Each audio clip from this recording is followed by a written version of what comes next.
Live from the Jersey Shore to the world. Get up, get out, do something. Wake up with Jeremy Grunin. Take the show wherever you go.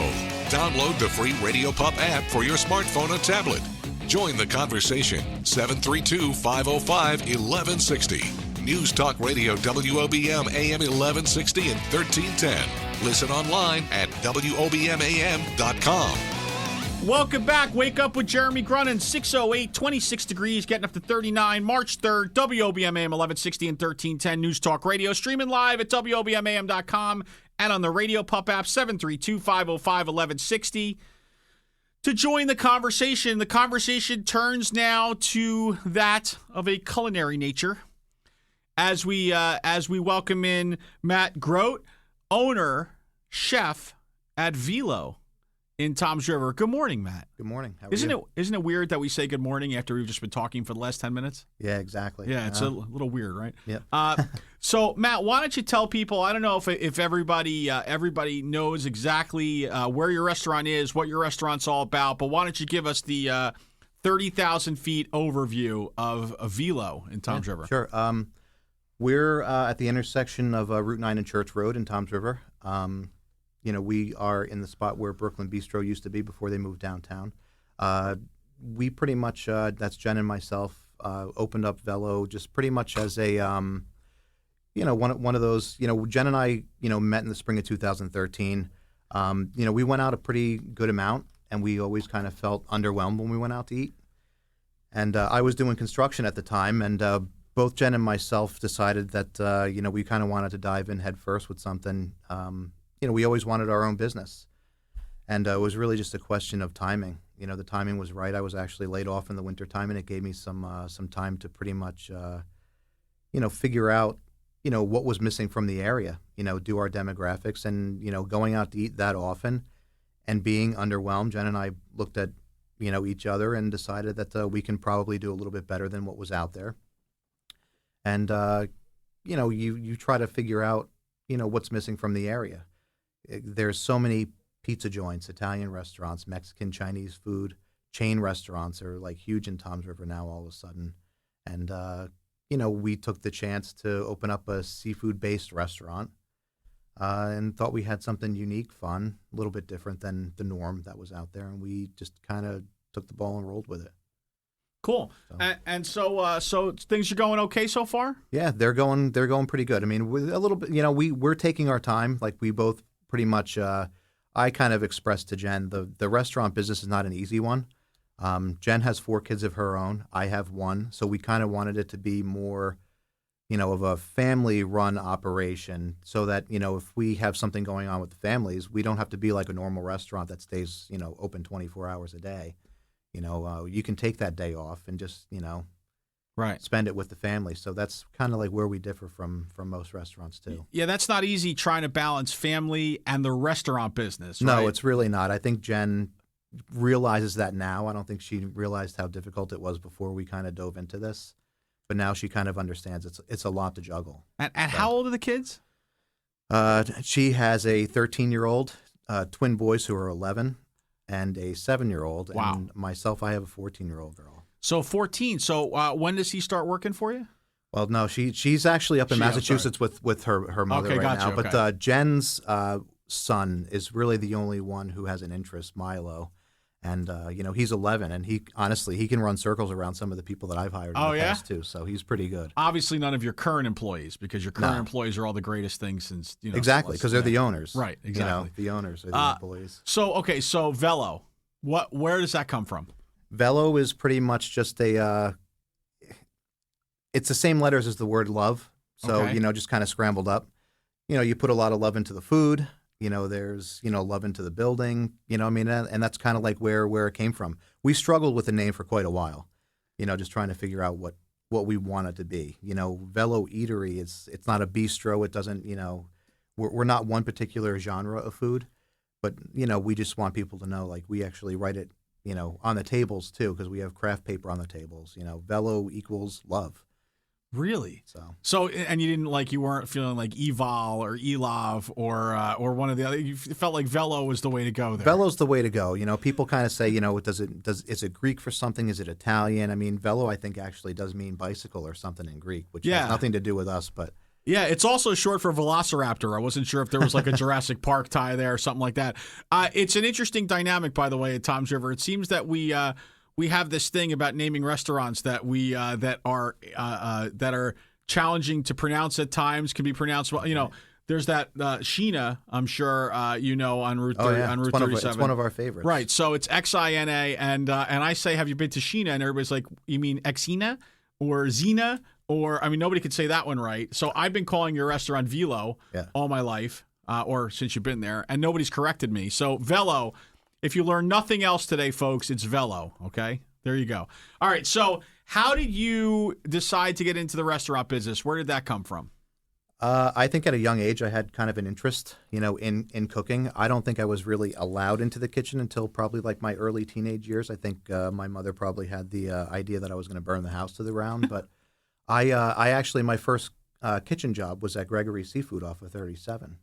And, I started out as a dishwasher there. And, just a little bit at a time, you start kind of, building up an interest. And right from there, listen, I wasn't great at school, so, it was one of those things where I kind of fit in. Right. So I just it just evolved from there. I liked the cooking aspect of everything, and I went to school for it. So. Okay, so where did you go to school? Johnson & Wales up in Providence. Great. Johnson & Wales, which is, I guess, has a great reputation both for their culinary program and for their I think they have a hotel hospitality program. Hospitality, yeah. Yeah, which is also, which they're also very well known for. So that's cool. So born and raised in Ocean County? Yep. And so you said, I got to come back and I'm going to open a restaurant here in my hometown area. Yeah, I never thought I was going to come back to New Jersey. I lived up in the Boston area for like 11 or 12 years. And, it was one of those things where you kind of get tired of the Boston aspect of things, and you come back and you realize that there's kind of like a little bit of a hole missing in the restaurant business right. here. So. Right. Yankee fan?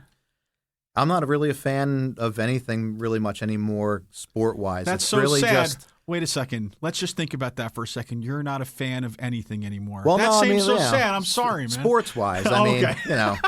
I like going to the ballparks. Okay. I can appreciate the ballparks. And, everyone will kind of mock me now because I always wear my Boston Red Sox hat. Oh. But I like the ballparks. Gotcha. Okay. So if I were to ask you, what's the dish that you're most proud of? Like what, if you knew like I was a reviewer from the New York Times, which by the way, in case you didn't know, Donald Trump said is going out of business. If I was a reviewer and you had to serve me something, what would you serve me? There's a ton of good choices. That's the thing. Like, we're not really known for one particular dish. There's a lot of stews that we do, like a bouillabaisse that we do. We've done like Portuguese pork and clams. Like across the board, we change our menu pretty often. So it's really, we've done so many different things. It's hard to kind of pinpoint one.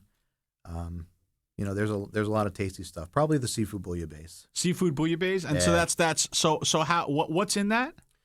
It's like a saffron tomato fennel broth, just with a lot of shellfish, cod, and that's actually I can't take credit for it. That's derived from a guy that I worked for up north, Jasper White, who's kind of like a famous New England chef.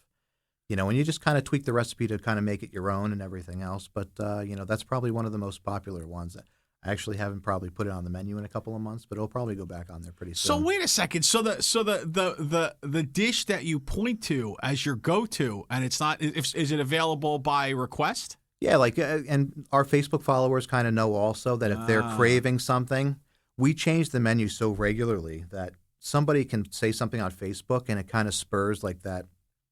I start thinking about it and it's like, yeah, you know what, that sounds pretty good. I think I'll put that on the menu for the weekend.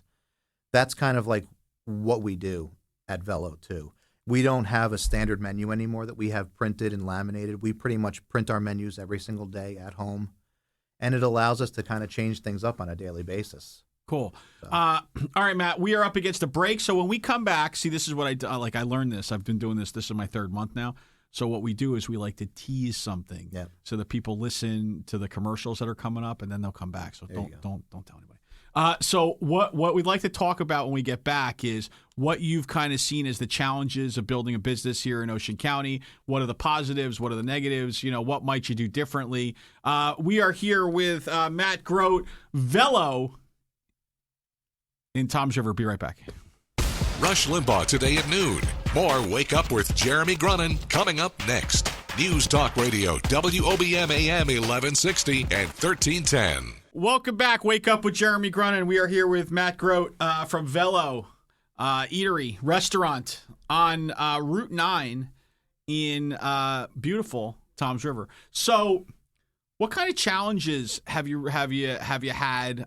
Look, you're started a new business, right? Took over for a pretty successful restaurant. You took over a space of a pretty successful restaurant that moved. Yep. What kind of challenges have you had to overcome in these these early years? There's always going to be challenges, obviously, opening up a new business. I mean, Jen and I are pretty fresh and new at this. We've never really owned our own business. So, I mean, there are obviously a lot of learning curves. And, we're in a spot, actually, that's a little bit older. It's not in a brand new strip mall. So there's always going to be challenges with that. I mean, it's a building that it's got to be a 70 or 80-year-old house that was converted into a restaurant. So there are always some curveballs that are kind of thrown at us, day-to-day operations and stuff. But for the most part, we've fixed, majority of those. And overall, I mean, we're looking to kind of pace ourselves, pretty much go slow. We don't really do a ton of advertising anymore. Right. So we would rather do things, pretty much the right way in the sense that, take things slow and steady, for the most part. So, when you talk about, if the business is flourishing, I mean, again, we're trying to become more efficient. We've been open for about 1.5 years, and it's really becoming more efficient rather than anything else. So right now, that's kind of like the challenge. What did we do right the first year? What did we do wrong the first year? And how are we going to kind of react to those situations? So that people know that we're kind of serious about, being in the game for a long time. So you mentioned to me kind of in the break that you weren't thinking necessarily of expanding anytime soon, but do you kind of see this on some level as your opportunity to kind of refine what you do, to kind of get it down to a science, and when you feel like maybe you have it perfect, then you're ready to kind of take it to the next level, or what do you think? I mean, I guess anything's really possible. Like I said, I mean, the family aspect of things is pretty important, and I think right now we have a 40-seat restaurant, and I couldn't really imagine expanding to a 100-seat restaurant and still having, the opportunities to spend time with the family. Right. And above and beyond that, I think that when you expand to a larger location, I think, I have my hands on everything that goes out, So, I mean, doing, 80 dinners a night, I mean, I'm touching every single one of those plates of food. I mean, that's my food. I feel like if you expand to a 100-seat restaurant and you do 150 dinners a night, there's going to be that opportunity for mistakes to be made on a nightly basis. Right. And that's kind of like when you kind of lose, the genuineness of this is my food, this is Jen's food, this is what I'm proud of. And I think when you expand to a bigger location, I think you might lose some of that. Right. So put it in perspective. So you right now, if you are open on a Friday night, and you said from 4 till let's say 9:30 or something like that. Yeah, generally on a Friday, I mean, we pretty much try to open between 4 and 4:30. It depends on the night, I guess. During Lent, it's a little bit different because there's an early crowd, that kind of comes in from 4 to 6. And then, it's everyone in Toms River, I think, comes out right around 6:30, 7 o'clock. Right. So, we do kind of have a line out the door sometimes. So what time does that day start for you? Because, when you open the doors at 4, that's not, you're not getting there at 3:30. And I think that's a confusion too. I think a lot of people kind of, look at us and say, well, geez, they're open up at 4:30, but, we don't have a big staff there. It's Jen, myself, and maybe one other helper. And in the kitchen it's difficult because I'm planning the menu, when I get home from work, and that could take upwards to an hour, 2 hours, depending on what's available and what I think is going to go on the menu.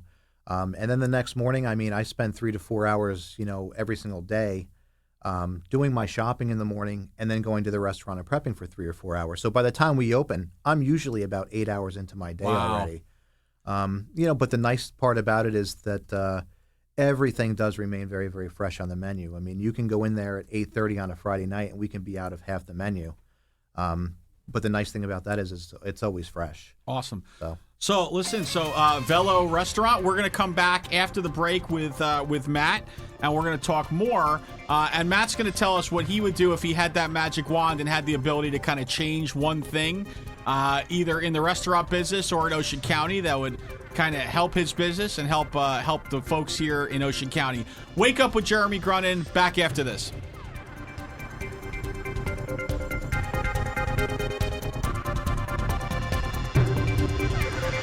Coming up next, the latest from WOBM News, the Town Square, New Jersey News Network, and Fox News Radio. Wake Up with Jeremy Grunin.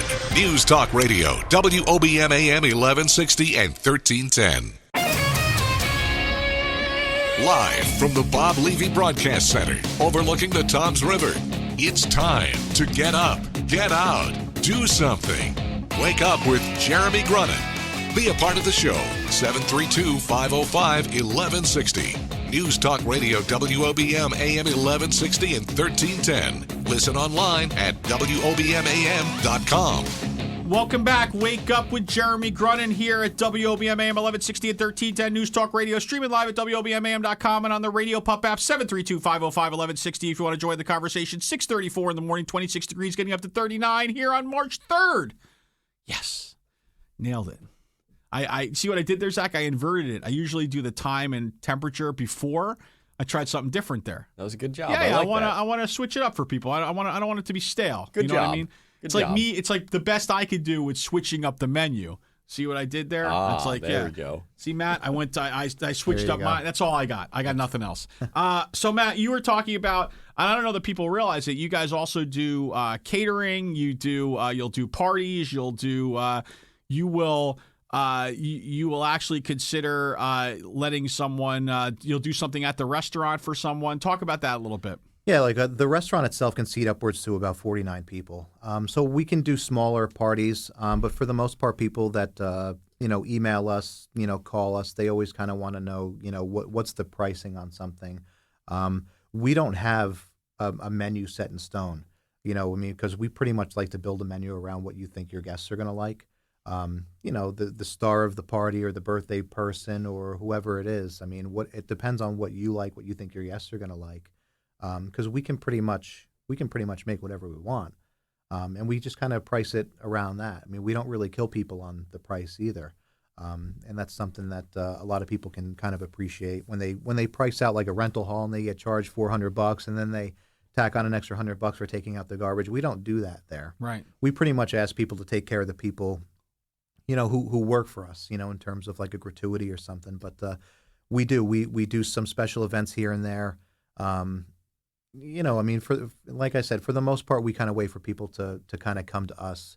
They're kind of wowed when they come in and they have dinner with us and they ask us, point blank if we do parties.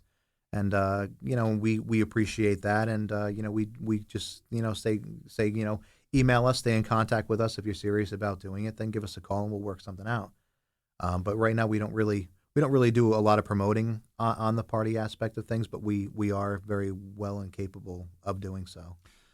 And so you have an all-you-can-eat Blue Claw Crab Feast on March 20th. Yeah, that's coming up on Sunday, March 20th. And, that's something that's we've been promoting on Facebook, which works wonders for us for only like the past couple of weeks, actually. We're hoping that, crabs are going to be starting to get pulled right now. It's the perfect time of year, obviously, for crabs. And we figured what better way to kind of promote ourselves a little bit and to get some new faces in the restaurant than to do something like this. And normally when we do an event, we get maybe like 20, 30, maybe 40 people interested in it. And we'll sign like 20 or 30 people up. This one, we have almost 800 people that are interested. And obviously we can't seat 800 people in the restaurant at once, so we're doing a 12 o'clock, a 3 o'clock, and a 6 o'clock seating. And it's pretty much all you can eat for $45. Comes with your cup of she crab soup, a couple sides, corn on the cob, some red bliss potatoes, slice of key lime pie. So for $45, anyone out there that knows how expensive crabs are, it's a pretty good deal. But we're pretty much sold out at the 3 o'clock and 6 o'clock hour, unless you want to sit outside. If it's a really nice 60-degree day outside, we'll be having picnic tables and such outside. But noontime is still available for those who are interested in, sitting there for 3 hours and grabbing a growler of beer over at Rinduin. That's a nice little plug for Rinduin there. But grab beer, grab wine, and head on down. But reservations for this are required. We usually don't take reservations for anything except the special events. This one does require a reservation. And so really the best way to keep up with you is through your Facebook page? Yeah, Facebook's probably like the best way to kind of keep up with. We post the menu every single day that we're open. Any time that we actually do, close for a private event, we'll kind of post up there on the morning of, and just kind of keep people, we'll give everybody the info, as to what we're doing. We've been doing painting parties once every couple of months. So anything that we're going to be doing, we post on Facebook.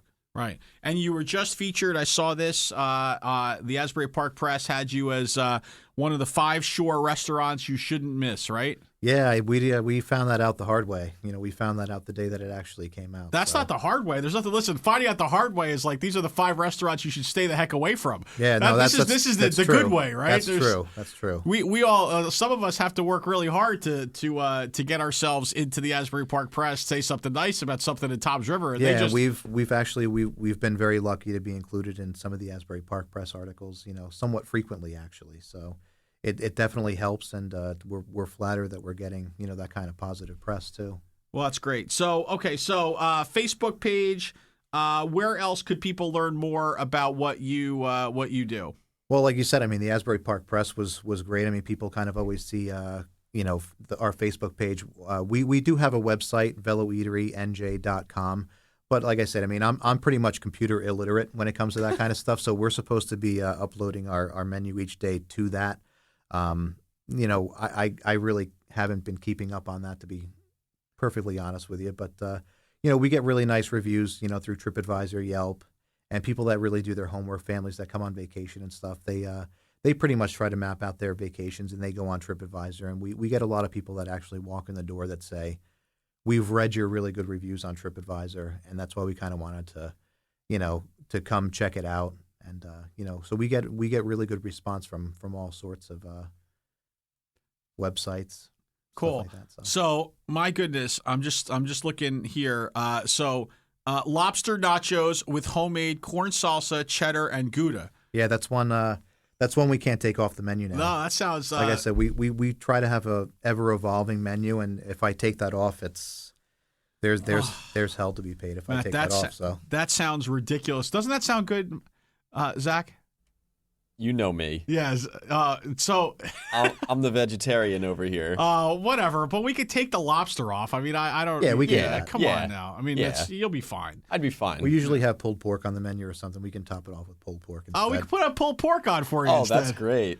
Zach, come on now, vegetarian. We didn't fight for millions of years to get to the top of the food chain to eat twigs and berries, for God's sake. Yeah, occasionally we have the vegetarian kind of calling us, and we can do that too. There we go. Normally we kind of ask for a day in advance. Like I just said, I go shopping every single day. So if there's a vegetarian or vegan that's coming, just give us a heads up. Okay.